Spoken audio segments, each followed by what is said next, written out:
Hello and welcome to Truth or Consequences, New Mexico, home to the Zen Joltis Quad Oval Mega Speedway. And yes, that is actually a real city in New Mexico there. We looked Truth. it up. Yes, we Googled it. And the other person in the we there, Chris Dollerton, who we are bringing back because we felt it was unfair that he had to endure the laughing fit the last time he was in the booth. Yeah, we gotta fix that. I think yeah, we fixed that. So, drivers to watch as we're getting ready to get close to the command. Bob Johansson, who won Daytona earlier. Elijah Workman, who comes in the points leader. Savannah Cole, second in points with a win. There's the command. Drew Austin, last week's winner, starts 23rd. And William Duncan going for the clean sweep, rolling off 24th. Actually, did not even look at where the 81 or 68 is rolling off. 27th for the 68. 16th for the 81. And it's a long pace lap. Let's go ahead and get him closer to the green flag here.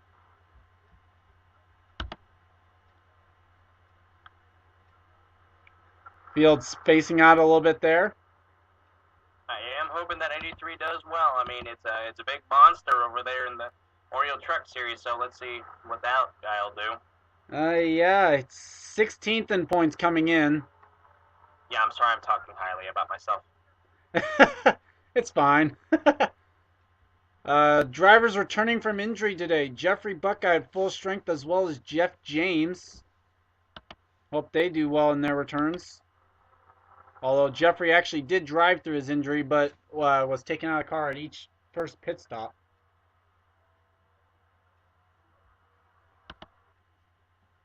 I keep fearing I'm going to miss the green flag each time I skip ahead here. Trust me, that happens. It happens with Zen Joltis. Yeah. Especially when you have the pace car pulling off on the front straightaway as they're coming down to the flag. I think they're on the front straightaway here. I think they are. Yes, they are. Okay. No, that is not wrong there. The pace car already off. As the green flag is out, underway here from Truth or Consequences. Johansson gets a nice run at the start, but I think that car right behind him, he's starting to gain up on him. Yeah, that's Cody James. Chris Burden with a run coming through the corner in one of the two Best Buy Dodges. The way of telling them apart, his is actually has yellow on it. Brandon's there is all blue. That didn't take long. Already 3 and 4 wide racing. And the points leader's right in the middle of it. One thing you gotta love about this track, all the exciting and the action they give to the fans going 3 and 4 wide. Although they gotta be careful though, because they don't want to get into each other, and that'll spark a huge wreck because they got a lot of drivers. Oh, definitely. Although, well, actually, we do have fans over in that section of track.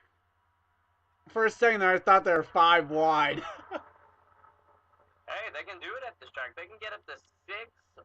I've never seen 7 wide. I have seen 6 wide on the front stretch. I have never seen 7 I've wide. never seen the 5 wide work yet. I mean, it works for a little bit, but then it seems like when they come off that corner, they end up wrecking. But and a big surprise here, and he's really holding up on the high side. Yeah, he's got some Toyota power there behind him. In the 88 of Jacob Sisko. 3 Chevys on the inside line also there. Hegdahl in behind Cody James and Bob Johansson. And Kyle Austin leads the first lap. Wow. Who saw that one coming? No, I did not really see that coming, but...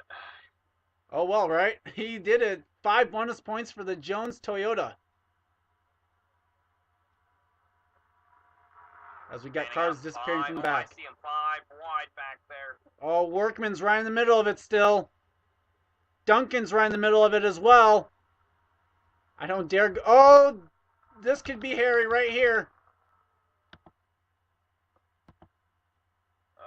Oh boy, the 87's deep in that mess. Ian Dutta's right in the middle of. They were 5 wide going into that corner. I think they're 5 wide out of the front of the pack. They're 5 wide at the back. No, but Hegdahl's going for the lead. I think they're 6 wide back there. How on earth are they keeping this together? I have no clue. I mean, I have raced at this track for many years, and I have no idea. Usually at this point, even the most seasoned veterans will end up causing a wreck. Kyle Lawson now has cleared them. A lot of these are young guns out here, and they're holding steady with 5 wide. I know. Wow.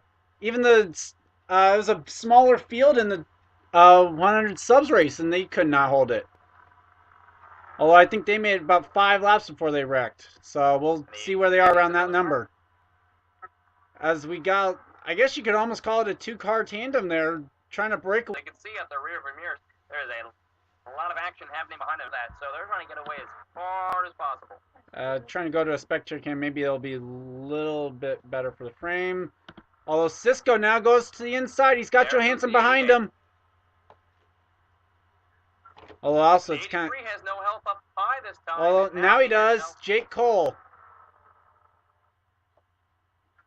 I don't know if he can be able to hold his station. The 88 came up and blocked. Oh yeah, he did. But the 88's got to be careful on the inside line, and those guys are coming quick. Jacob Cisco has yet to win. And this is actually the only series he is in this season. He's not in the Nationwide, and he's not in Cup. One of the few that is a truck only. Oh, I saw smoke! Tom Gerard! Oh no, is this a solo car spin? What? No caution and a solo car spin at Zenjoltis. What? Wait, we have no caution, correct? Cautions are set to on, and there is no caution for the Gerard spin. Well, I think he's well out of trouble, so that's why I think they did not decide to throw the caution there. I'm just amazed of a solo car spin. With help from the 3, Jeffrey Buckeye was starting to make a run up here, but now he's going to drift to the back again, move on the high line. I'm just surprised there's a solo car spin at Zenjoltis. That's incredible. No reference to Kyle Petty. Well, Jacob Cisco's the only guy in the entire field not battling with someone that was not involved in that spin. Although, wait, Shelley and Sosnowski off the pace. That could be strategy. It may be strategy, although they may have been held up by the 32. I have no idea. Hard to tell. If we get a shot, we will take a look at that and see what happened. But meanwhile, Johansson going to the lead, or at least going for the lead. And here comes Johansson. Man, he's got a strong car today. He didn't even fall to the back. He stayed up there. And how about Elijah Workman? Third on the inside line. See, I like what the leaders do here. Whenever they come through that corner right there, they jump high on the straightaway and they come back down. It's a nice way to pick up a lot of speed down that little straightaway right there, and then you're able to also hold your line on coming into the corner. Well, and just as we were saying, just as I was saying about how Elijah Workman was up to the front, he got put into the middle, and now P.J. Williams. That lap. Yeah, P.J. Williams third in the points without a win, coming up towards the front. And James Shelley, one of the 3 Fords in the field, tries to go for the lead. Slightly ahead of Shelley. There's only 3 Fords in this field, and you can see 2 of them in your picture. Well, the 09. Well, the 09, the 14, and the 97, those are your Fords. That is it. Jeff James coming back from injury. He's right in the middle of 5 wide. And if you look up high, you can see what those guys are doing up there. Kyle Lawson and Dion Scott. They're playing strategy there. You want to get to the extreme high line in the corner so that you fall back the fastest, yeah. At the end of the race and do that. See, whenever I was making my run for the championship, that's what we had to end up doing to go to the high side, get to the inside line, and end up winning the championship after that. So, well, this is not a championship contention race, obviously, but it's nice strategy. Well, it's early enough to where you can try and get yourself a win, and then maybe try and play the point strategy, trying to stay in the top 30 when you get towards race 26. So, remember, each race here will set up potentially a chase field where a win can get you in. As we watch third in the points, P.J. Williams trying to go for the lead. Like how the field is fanning out back. 5 laps, caution-free, And we are back. You have missed absolutely nothing up front. PJ Williams now leads. Vitaly Nikolaev goes for second. And you were saying before we went to break there, Chris. I am not liking how these guys are racing back here.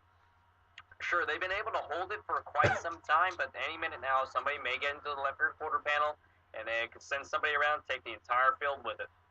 I have a similar fear, but mine's almost someone getting into the right rear corner panel, coming off of one of the corners, like happened in the 100 subs race with a bull ring mod when we came to the track.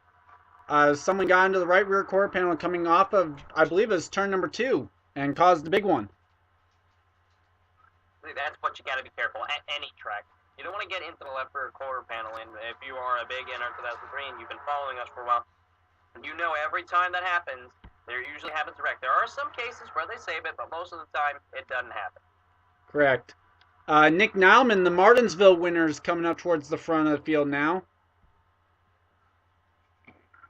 And someone who's having a quiet little run, but I've noticed him up in the front pretty much for the last about last couple laps.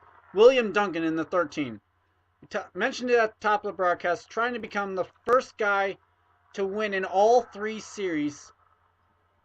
And he's running up in the top 10 right now. Yeah, I mean, William Duncan, I've raced with him before. He's an excellent driver. And he's got his teammate right ahead of him in the 98. So he may have somebody to work with up here at the front of the pack. And that is Vitaly Nikolaev. Sorry if I mispronounced that. Well, it's Russian. But, I always go with Nikolaev, but yeah. And remember, his other teammate, the 88 Jacob Sisko, was running up in the front early in the race. So Thorsport with a bunch of great trucks here. And he's got company with him. Well, now I think somebody just booted him to the high line. I'm not sure who that was. Well, he's in the 4th line of a 5-wide scenario right now. And I'm liking how this leader has been able to hold it for a while. PJ Williams, he's been holding the lead for quite some time. He's got that could be a little bit of strategy here for Nileman, trying to stay in behind and position himself for the final lap. I mean, here we are. We'll be getting 4 to go at the stripe, or no, actually, yeah, 4 to go at the stripe. So these guys are now having to position themselves where they want to be for that final lap. PJ, once again, he's going to come down here, most likely lead this lap here. I don't know if we'll see him at the front next time we come around here. I mean, he's got hungry drivers right behind him, like the 41 of Nick Nelman. Nick Nauman, yeah, trying to become a 2-time winner. Cody James looking for his first win, and same for Vitaly. Vitaly went the entire Cup schedule last year, did not win. Decided to come to the Truck Series because they were going to run more road courses than the Cup Series. What that could be if he could get a win on the Super Speedway rather than the road course as that first win. That's a big way to kick your career off. Winning at a track that is notoriously tough for it's tough for anyone actually. And well, if you win at this track, you know it was all you. Definitely. As we had a little bit of frozen screen there. Vitaly now into second.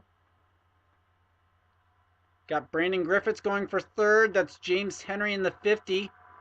And there's Kyle Austin in car 83 on the inside line. He's coming back to the front. Like I said, not starting at the front isn't really too bad. Because you can slip to the back. This is a long enough race and a long enough racetrack where you can get back to the inside line at the end of the race and go for the win. Definitely. James Henry now took the second spot. He's got Cosmo Bud looking right underneath him. Well, I stand corrected. PJ Williams is going to have the lead. I know, right? Wow. What is that, 5 straight laps or something for the 34? That might be. No one has been able to challenge, but I'm really thinking that 50 might have something for him in a few moments here. And I'm really looking at the 98 of Vitaly because he's been hanging around for a little bit. He might be thinking of something. Could these guys maybe be trying to lure PJ into his false sense of security maybe for that final lap? They've been pretty much just battling for second the entire time. Yeah, but you don't want to have a false sense of security, especially at a track like this. You need to be on your guard the entire race, block as many lines as you can, and try to just keep everybody behind you. Now, they may be trying to do that behind them, but who knows what's going on through the minds of these drivers. Yeah, we got 42 minds. We're definitely not trying to read them. Let's check back in. That'd be a lot of mind reading. Let's check back in with some of the drivers who spun out. see if there's anyone else that. Well, no one else has lost the pack, but so we still have just those 3 guys behind. Yeah, so no one has wrecked. We have had no cautions, although maybe we should have had a caution. That's debatable on the Tom Gerard spin. I don't know. That was a solo car spin. He did spin to the inside of the track. That might be right, but usually throw a caution, even if it was a single car spin, but maybe in this case it wasn't needed. Usually they do show at least a couple seconds before throwing that caution, but 34 is gonna lead. Oh well, but now he's got a challenger on the inside. It's Cosmo Bud. Here comes the one. Now that inside line is working, and with 2 laps to go, PJ Williams is now in a spot that he has not been in a while. Second. No, he's not. That Best Buy car. I have not seen that Best Buy car all at the front here. Where the heck did he come from? Actually, there was a point where he was running about 10th, but then he slid back to the back. It was right when I was talking about the 80 and the difference in their paint schemes. And I can see one car, that white car far on the inside line with the 19's help. He was up here at the front a while ago. That was Johansson. That's your pole sitter. Oh, well, now I think the 19 shoved him out of the way. Here comes Bud right now. Where would you want to be on the track right now? Do you want to be first coming to the stripe? Or do you would you wish you would be in second right now? Exactly where Brandon Griffiths is at this moment. It depends on the confidence I have in my car. If I have a PJ Williams-like confidence, I wouldn't mind leading. Speaking of PJ Williams, he is managing to hold on that outside line. That's been the impressive part about, I think, the entire day. The outside line has not shown that much weakness compared to the inside. Look who's there. William Duncan. He's in. Yeah, third on the inside line. White flag, though. Williams led the lap, but I think that he won't get it around next time. I have no idea. I don't know. I'm not even going to try and call it. It could be anybody at this point. It could be PJ. In fact, actually, there it is. Bud has him cleared. But that may not be necessarily a good thing. But I think he left. Oh, he left that inside open. Got away with it, I think. Yes, he cleared him. And amazingly, it'll be a caution-free race pretty much here from Zen Joltis. Unless something breaks out right here, but it wouldn't matter. They'd still be racing back, yeah. Oh, there's a car blowing up. Yeah, we got a car blowing up back there. It's Drew Austin, last week's winner. We'll have to document that later. Right now, we're documenting the end of this race. I think Bud may have it. And I think this will be William Duncan's probably best finish of the season. No top 10s yet for that 13, and he's running third. Oh, boy. Oh, Griffiths is there. Griffiths made it to the inside line, and can Bud try to hold it? Could we see 2 consecutive close finishes? Oh, the Cup race at Talladega, and possibly the Zen Joltis truck race. Nope, it's going to be Cosmo Bud. Bud got it.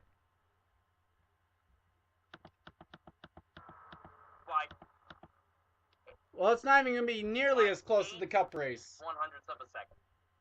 William Duncan, his first top 5 of the season, will be a second place finish. 800ths off of the clean sweep. Exactly 800ths off. Brandon Griffiths, Alex Tanker, and Chris Walsh are the top 5. The dominant car, PJ Williams, manages to hang on to 6th. Jacob Sisko, Dustin Griffiths, and Brad Johnson, your top 10. Some of these guys we haven't even talked about all day. Like I don't remember talking about Johnson, yeah. There's a few guys outside the top 10, like Cassandra Renzi, Dylan Young, who was slowest in happy hour, but now he comes home to finish 13th. Elijah Workman, points leader, coming in 16th. I think that will help extend that points lead, actually. Yes, I think that'll be enough. Savannah Cole came home 28th, so Workman will most likely be the points leader still. Sanford 4th in the points, 22nd today in truck number 2. A lot of 2s there in that line, huh? We're still waiting upon Tom Gerard and Drew Austin, apparently. Who knows? Maybe not. Now the race is complete. They're going to show Drew Austin a lap down. Oh, crap, and we got to finish this one up quickly. Chris, you said you wanted to... well, never mind, hold on. Just wait 2 seconds. Hey, we're back. Didn't get a chance to give the outro there pretty much because it was a caution-free race and ran 20 minutes. So, Chris, take it away. Well, I say it was an exciting race today. Cosmo Bud did an excellent job to keep himself at the front. A lot of guys who attempted to win, like Duncan and Griffiths, I think that maybe they can go for it next race. Duncan get best finish of the season, I'd have to say. And yeah, I think it was an overall good race. And well, everyone, thank you for watching this race here on the Fox Sports 1 network. And thank you for watching it. And once again, good night from Truth and Consequences, New Mexico. Like you said, and this has been a production of the INORL Racing Uncontained. See you guys next time.